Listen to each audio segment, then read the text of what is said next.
nawapenda sana wachezaji wangu, wanapambana sana, wanapambana vya kutosha. Wasikate tamaa, endelee kupambana, tushikamane, ni waombe watu wanachunjia wote pamoja. Naomba tafadhali, tulipambana mwanzo, tusishe njiani, tuendelee kupambana. Walitamba sana. Watoto wa mjini, watoto wa nini. Kwa hiyo sisi watoto wa kijijini tumefika mjini.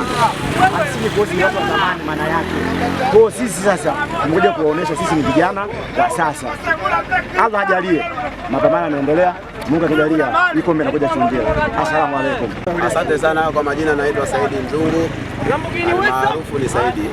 Mimi ni kocha wa hii timu. Nashukuru sana kwa upambanaji ambao tumeufanya na hamasa ambazo tulifanya, na tutaendelea kufanya hamasa zaidi. Na habari za mchezo zilizotokea ni vitu vya kawaida, kwa sababu sisi ni watu wa michezo, tunapenda kwa michezo mingi.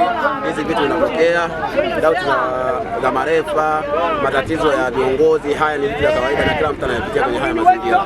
Ila nachoshukuru Bonde la Ufa tumepambana na tumeonyesha na tumesema mjini ni jina, ila kuna watu tunaweza hivi vitendo, tuko kwa vitendo zaidi. Sisi ni wanachunjia na tunaonyesha hapa mjini, na tunaomba sana tupangiwe sana hizi timu za mjini ili tuje kuonyesha sisi tuko tayari kwa hili jambo, na tuko kwenye nafasi ambayo sisi mtu hatoamini, kwa sababu sisi ni watu wa kijijini, lakini mtu hatoamini, na tuko tayari kwa hilo. Japo ni kijiji kidogo ambacho hakikuwa kinajulikana kwa yoyote, wanaweza kaanza kujua kwa sasa hivi Chinjila iko wapi, lakini ndo hivyo sasa. Asante sana, nashukuru uongozi. Malo kutoka Lilombe.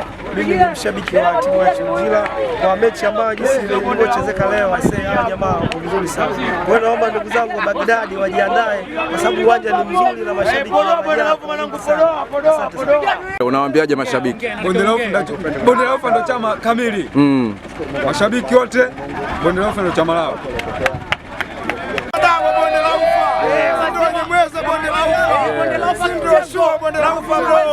Kilo moja 3,000 korosho na bado Bonde la Ufa Kitembo.